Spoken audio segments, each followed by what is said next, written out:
everyone, thank you so much for tuning into my channel. Today I'm sharing how I make the most delicious, easiest, juiciest, sauciest chow mein or lo mein as some people may call it.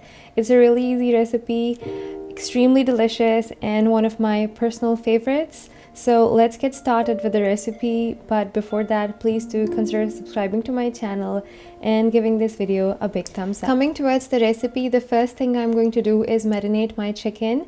I have 500 grams of boneless chicken breast. You can also use boneless chicken thigh pieces. To that, I'm adding 1 tablespoon of corn flour and about 1/4 teaspoon of baking soda. This is going to help your chicken breast tenderize and become a lot more juicy. Next, I'm adding 1/4 teaspoon of black pepper. If you have white pepper, use 1/2 teaspoon of that. Next, I'm adding 1/2 teaspoon each of ginger and garlic powder. If you don't have the powder form, you can easily use ginger and garlic paste, but use 1 teaspoon of each. Next, I'm adding garam masala. It's a little bit unconventional, especially for a Chinese recipe, but it has spices that are a little bit similar to a Chinese allspice powder. And since most of Desi households have garam masala already, that's what I'm using. Next, I added 2 tablespoons of soy sauce, and then all you have to do is mix your ingredients and let it sit, if it's cold, on the counter, and if it's not that cold, put it in the fridge while you prepare everything else. So the next thing I'm going to prepare are my noodles. I have a pot of water which I am going to bring to a rolling boil. Make sure you add salt into your water. Always make sure that you check the instructions on the packaging of any type of noodle or pasta that you're using. Mine said 20 cups of water for 450 grams of noodles. That's what I'm using, and because I want my noodles to not be 100% cooked, I want them al dente or maybe 80 to 90% done. I am going to cook them for around 8 minutes. My package says 7 to 9 minutes, so I chose a middle number, that is 8 minutes, but your number might vary. And another easy trick to know if your noodles are cooked enough is to break a piece and see if you have this tiny little speck or a little dot of raw noodle in the middle. If this is how your noodle looks, you have to stain it immediately. It means that your noodles are 90% done. Reserve a little bit of pasta water because we might need it later. This is a little tip.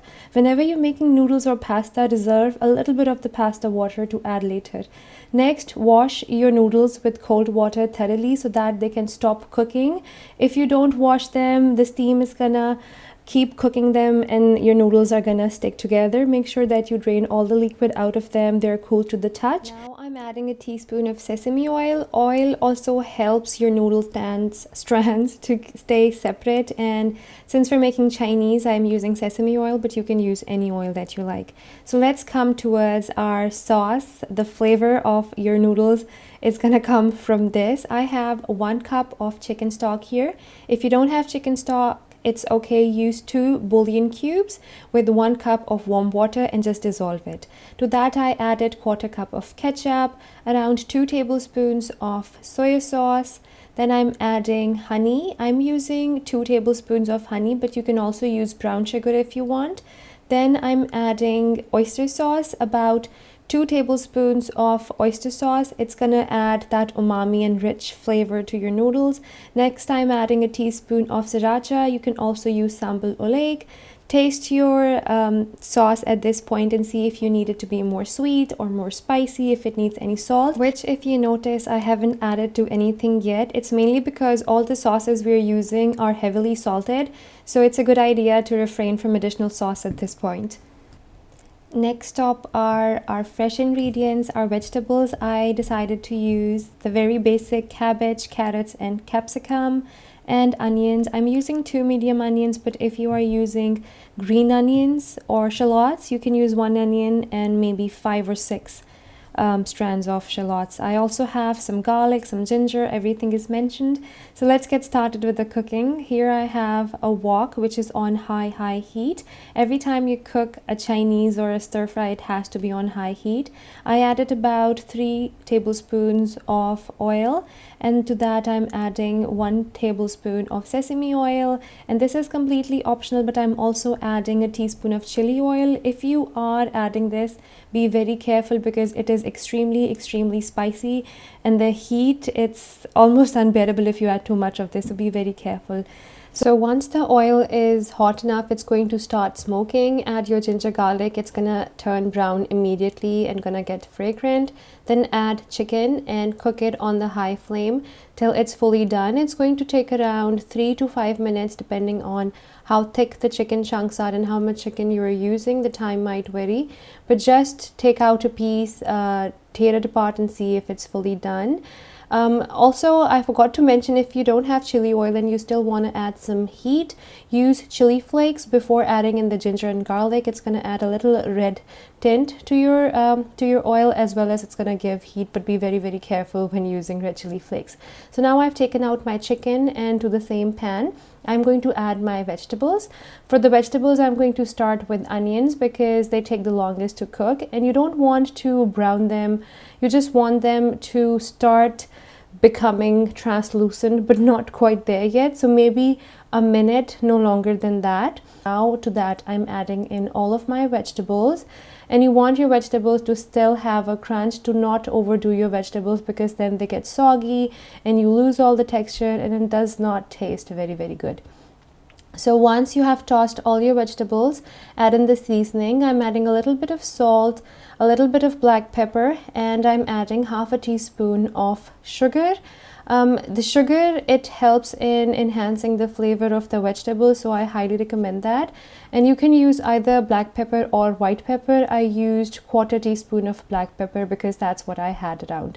So I know it's a little bit hard to understand what is the point where you know that your vegetables are done. The first giveaway is your vegetables are gonna become brighter. If you can notice the green on my bell peppers and the orange of my carrots, it's getting really bright. That's the sign that they are ready. And also I timed it for you guys, so a total of 3.5 minutes is what it took me to do my vegetables, from the point I added my onions to the point where I took out all of my vegetables. So 3.5 to maximum 4 minutes. So now I'm adding a little bit more oil, a tablespoon, not more than that. And this step is completely optional, but it adds a lot of flavor to your noodles. I'm gonna fry my noodles a little bit. It's not exactly frying. I'm just tossing it in oil and giving them a little bit of a sear in the oil. And to this, now I'm adding all of my chicken, and I'm gonna add 1/4 of the sauce that we prepared, and I also added 2 to 3 tablespoons of the pasta liquid that we reserved in the beginning. This is a little tip for all of you moms and dads, uncles and aunts, everybody who wants children to have it. This is what I do because I don't want to take out all the vegetables and I don't want it to be spicy for the kids. I take out some of it before I toss in the vegetables and the rest of the sauce so my kids can enjoy and we can enjoy as well. So now I'm adding the rest of the sauce. I added 2 more tablespoons of soy sauce. I added a little pinch of salt and again a teaspoon of sugar. Just mix it well and then cover it. Turn off the stove, cover it and let it sit for at least 10 minutes, and all the sauces, all the liquid is going to be absorbed by the noodles. That's why we cooked our noodles to a 90%, is because we want to still cook them in the steam and absorb all of that sauce, all of that liquid. And you will have the sauciest, juiciest, most flavorful chow mein ever, which is made to perfection. It's one of my personal favorite, real comfort food. So I hope you guys give this a try, and if you do, please do let me know how it turned out for you. If you make it, if you recreate it, please share your pictures with me on my Instagram, which is by the same name. It's the homemakerbaker_falafalik. If you like this video and my recipes, please do consider subscribing and giving this video a big thumbs up. It's a real motivator when you're making videos on YouTube or any other social media. Until next time, the Homemaker Baker over and out.